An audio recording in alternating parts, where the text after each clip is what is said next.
এরকম একটা স্কুল যেখানে মোটা হলেই দিতে হয় 8 লাখ টাকা জরিমানা। আর একটা মোটা ছেলেকে কয়েকজন দুষ্ট ছেলে মিলে এতটাই বিরক্ত করে যে শেষ পর্যন্ত ছেলেটা বক্সিং ক্লাসে ভর্তি হয়। তো সচরাচর যখন আমরা স্কুল বা কলেজে পড়তাম তখন একটা হলো মোটা বন্ধু কিন্তু ছিল, কিন্তু ওইভাবে কিন্তু আমরা রেগিং করতাম না। হয়তো তার সাথে যখন কন্ট্রোভার্সি হতো তখন তাকে মোটা করে হয়তো খেপাইতাম, পরে আবারও মিলমিশ হতাম। কিন্তু আমেরিকার স্কুল কলেজে বাংলাদেশ বা ইন্ডিয়ার মতন কিন্তু নিয়ম নাই। আর আমেরিকার মতন দেশে মোটা ছেলেকে রেগিং করাকে বলে বুলি করা। তো আমাদের মাঝ থেকে কেউ হয়তো স্কুল বা কলেজে পড়তেছে, আবার কেউ হয়তো অলরেডি পাস করে ফেলেছে, তারা হয়তো সেই দিনগুলো অনেক মিস করছে। তো তাদের উদ্দেশ্যে এই মুভিটা আনা। তো চলুন এবার আর দেরি না করি, মূল ভিডিও শুরু করি।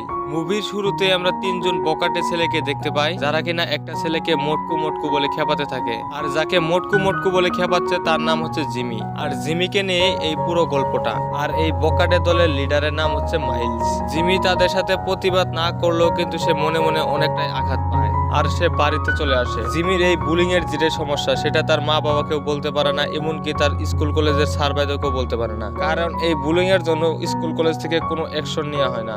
আর তার মা বাবা অনেক ব্যস্ত মানুষ, তার বাবা নাইট শিটের কাজ করে আর তার মা লোকের বাড়িতে কাজ করে। তো জিমিদের আর্থিক অবস্থা অতটাও ভালো না। তো এখানে আমরা জিমির দুজন স্কুল বন্ধুকেও দেখতে পাই, একটা ছিল পুরো ফুল হিজড়া আর একটা ছিল ওই হাফ, মানে এক কথায় বলতে গেলে উপায়বিহীন। পরের দিন সকালে জিমি আর তার দুই বন্ধু মিলে যখন স্কুলে যাচ্ছিল তখনই ওই বোকাটে ছেলেগুলো তাদের দিকে আসতে দেখা যায়। জিমির দুই বন্ধুরা এটা দেখে জিমিকে রেখে ওখান থেকে দৌড় দেয়। কি বা করবে তার হিজড়া মার্কা বন্ধু দুটো।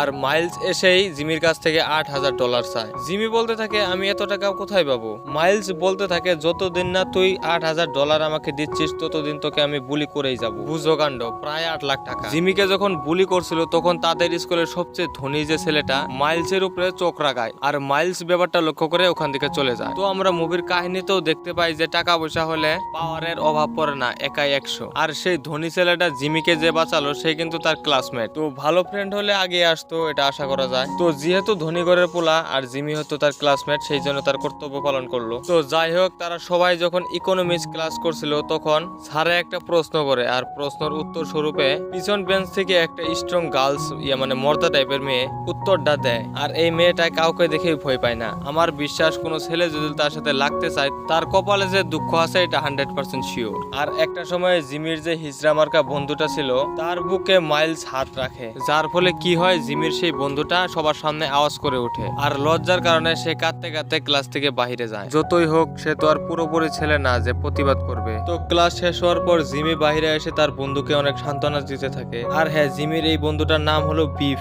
জিমি বিফকে বলতে থাকে পৃথিবীতে এরকম বহুত মানুষ আছে যারা অন্যের খুশি কেড়ে নিতে চায়, কিন্তু তার শাস্তি একদিন হলেও কিন্তু পায়। আর তুমি কি জানো আমি অনেক খাবার খেতে পছন্দ করি, চলো ক্যান্টিনে যাই, আজকে আমি তোমাদের খাওয়াবো। তো তারা তিনজন যখন ক্যান্টিনে বসে খাবার খাচ্ছিল তখন বিফ জেমিকে বলতে থাকে আমার মনে হয় এড্রিন তোমাকে পছন্দ করে, কারণ সে বারবার তোমার দিকে তাকাচ্ছে। আর এড্রিন কিন্তু সেই স্ট্রং মেয়েটা। তো জিমি এখানে বলতে থাকে আমার মতন থার্ড ক্লাস লোকে কে ভালোবাসবে, বাধ্য এসব। আর তখন ওখানে মাইলস এসে জিমিকে আবারও বিরক্ত করতে থাকে। আর জিমি যখন হেঁটে হেঁটে বাড়ির দিকে যাচ্ছিল ঠিক তখনই মাইলস গাড়ি নিয়ে এসে জিমিকে ওখানে দাঁড় করায় আর বলতে থাকে আমার 8 লাখ টাকা দিবি না নাই। তখন জিমি বলতে থাকে তোমার কাছ থেকে তো 8 লাখ টাকা আমি নেই নাই, তাহলে আমি কেন দিব তোমাকে টাকা। এই কথা শোনার পর মাইলস কিন্তু অনেক ক্ষেপে যায় আর সাথে সাথে জিমির মুখে একটা পাঞ্চ করে। আর মাইলস যখন জিমিকে অনবরত মারছিল তখন একটা বৃদ্ধ লোক ঘর থেকে এইসব দেখছিল, আর সে তৎক্ষণাৎ বাইরে চলে আসে। আর মাইল বুড়োটাকে উল্টো পাল্টা গালি দিয়ে সেখান থেকে গাড়ি ভাগিয়ে চলে যায়। তখন লোকটা জিমিকে ধরে তার বাড়িতে নিয়ে আসে আর তাকে বলতে থাকে কেন রাখো এরকম বন্ধু। তখন জিমি বলে ও তো আমার কোনো বন্ধু নয়। তখন লোকটা বলে তাহলে তোমাকে কেন মারছিল। জিমি বলতে থাকে আমি তার কাছ থেকে $8,000 নেই। সে তাও বলতে থাকে যে আমি তার কাছ থেকে $8,000 নিয়েছি। আর এই $8,000 কারণে স্কুলে আমাকে সারাক্ষণ বিরক্ত করতে থাকে। আর এটা শোনার পর বৃদ্ধ লোকটা তার পরিচয় দেয় যে আমার নাম হচ্ছে হ্যাকশন, আর ছোটবেলায় আমাকে সবাই অ্যাকশন করে ডাকতো, কারণ আমি 2-3 জনকে একাই ঠান্ডা করে দেওয়ার শক্তি রাখতাম, কারণ সেই সময় আমি বক্সিং ট্রেনিং নিতাম। আর তখন অ্যাকশন জিমিকে বলতে থাকে তোমারও হয়তো বক্সিং ট্রেনিং নেওয়া দরকার, কোনো মারামারির জন্য না, তোমার আত্মরক্ষার জন্য। তখন জিমি বলে আপনি কি আমাকে শিখাতে পারবেন? তখন অ্যাকশন বলে আমি তো শিখাতে পারবো না, কিন্তু আমার একটা বন্ধু তোমাকে শিখাতে পারে। আর তারা দুজন যখন জিমিদের মা বাবার কাছে পারমিশন নিতে চলে আসে, তখন জিমির মা বাবা জিমিকে দেখে বলে বাবা কি হয়েছে তোমার? অ্যাকশন জিমির মা বাবাকে যখন বিষয়টা খুলে বলে, তখন জিমির মা বাবা অ্যাকশনের কথা কোনো গুরুত্ব দেয় না, কিন্তু জিমি কিন্তু হাল ছাড়ে না, সে পুরোপুরি বক্সিং এর জন্য প্রস্তুতি হতে থাকে। পরের দিন তারা দুজন চলে যায় অ্যাকশনের সেই বন্ধুর কাছে, আর অ্যাকশনের দেখে তার পুরনো বন্ধু অর্থাৎ বক্সিং ট্রেনার বন্ধুটা অনেক খুশি হয়। আর ফাইনালি জিমিকে বক্সিং শেখানোর জন্য তার ট্রেনার রাজি হয়ে যায়। ট্রেনার জিমিকে বলতে থাকে যে মোটা হয়েছো এটা কিন্তু খারাপ বিষয় না, তুমি মোটা হয়েছো তাতে কি হয়েছে, তোমার অলরেডি শক্তি আছে, জাস্ট খালি টেকনিক গুলো শিখতে হবে, তুমি আমাকে ধাক্কা দাও। আর শরীরের সমস্ত শক্তি দিয়ে ধাক্কা দেবে। আর জিমি যখন ধাক্কা দেয় তখন ট্রেনার বলতে থাকে দেখছো কামাল, আমি রোজ জিম করি, আমি কিন্তু ফিট, তবুও তোমার ধাক্কার কিন্তু তাল সামলাতে পারলাম না, তোমার শরীরের শক্তি অলরেডি আছে, তুমি পারবে।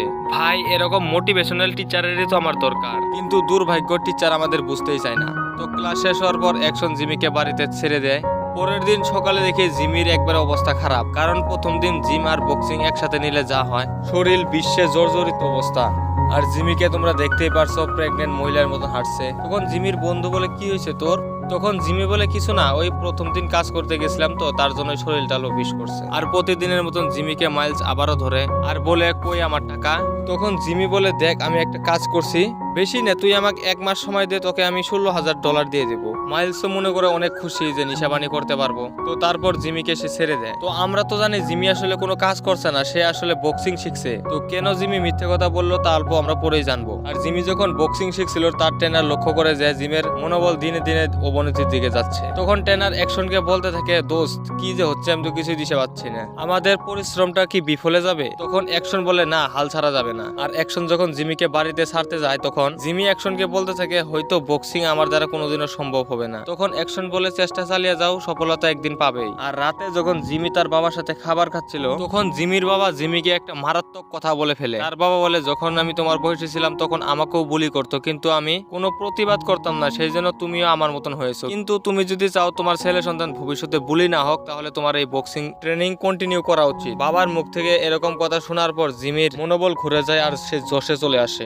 পরের দিন সকালবেলা অ্যাকশন যখন জিমিকে বাড়ির থেকে নিতে আসে তখন জিমির মা বলে ও তো অল্প আগে বক্সিং ক্লাসে চলে গেল সাইকেল নিয়ে। এই কথাটা শোনার পর অ্যাকশন অনেক খুশি হয়। আর বক্সিং ক্লাসও আমরা দেখতে পাই যে জিমি পুরো মনোযোগ দিয়ে বক্সিং ট্রেনিং নিচ্ছে, এটা দেখে তার কোচও অনেক খুশি হয়। যাই হোক অবশেষে জিমি তার ফুল কনফিডেন্সে চলে এসেছে, এই জন্য তারা সবাই খুশি। তো পরের সিনে আমরা দেখতে পাই জিমির বন্ধুরা ক্যান্টিনে বসে খাবার খাচ্ছে, আর তখনই এড্রিন ওখানে এসে জিমিকে রাতে পার্টিতে ইনভাইট করে। আর রাতের বেলা জিমি যখন পুরো চমলক্ষ হয়ে বের হয়ে যাচ্ছিল তখন জিমির মা জিমিকে বলে কোথায় যাচ্ছিস? তখন জিমি তার মাকে বলে মা আজকে আমাদের ক্লাসের একটা মেয়ে আমাকে পার্টিতে ইনভাইট করেছে, সেই জন্য যাচ্ছি। তার মা বলে যে এটা তো ভালো কথা। তো পার্টিতে আমরা দেখতে পাই তারা দুজন একে অপরের সাথে অনেক কথা বলে অনেক সময় কাটায়, আর অবশেষে তারা কিসও করে ফেলে। এই সিনটা সত্যি অনেক রোমান্টিক ছিল। আর স্কুলে জিমি তার এক বন্ধুকে বলতে থাকে আসলে আমি কোনো কাজ করছি না, আমি আসলে বক্সিং শিখছি। তো এই কথাটা মাইলসের এক বন্ধু আবার রেকর্ডিং করে ফেলে। আর মাইল যখন এই কথাটা শুনে ফেলে সে তো তেলে বেগুনে পুরো জ্বলে উঠে। সে একটা তাগড়া বক্সারকে ভাড়া করে জিমিকে মারার জন্য।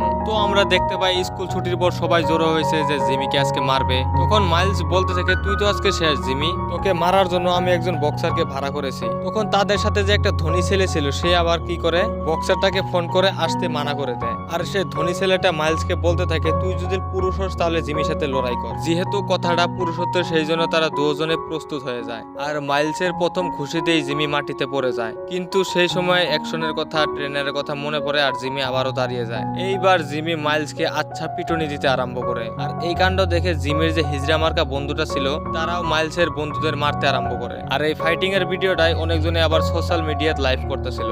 তখন জিমি চিল্লিয়ে চিল্লিয়ে বলতে থাকে আজকের পর থেকে এই স্কুলে কারো যদি তুই বুলি করেছিস তাহলে তোর গুটি দুটো এলিয়ে দিব। আর এইভাবেই জিমি একজন তাদের স্কুলে হিরো হয়ে যায়। জিমিদের ফাইটিং এর ভিডিওটা এতটাই ভাইরাল হয়ে যায় যে টিভি নিউজে চলে গেছে। আর রাতের বেলা জিমির মা যখন টিভি দেখছিল তখন আর জিমির এই প্রতিবাদ দেখে জিমির মা বাবা অনেক খুশি যে আমাদের ছেলে অবশেষে প্রতিবাদ করা শিখে গিয়েছে।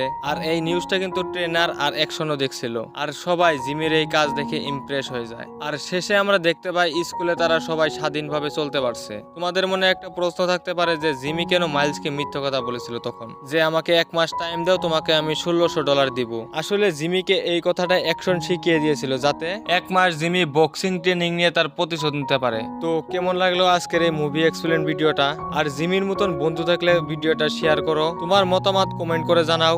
তো রোজার দিন বাড়তি আর কোনো কথা বলতে পারছি না, আজকের জন্য বিদায় নিচ্ছি। আল্লাহ হাফিজ।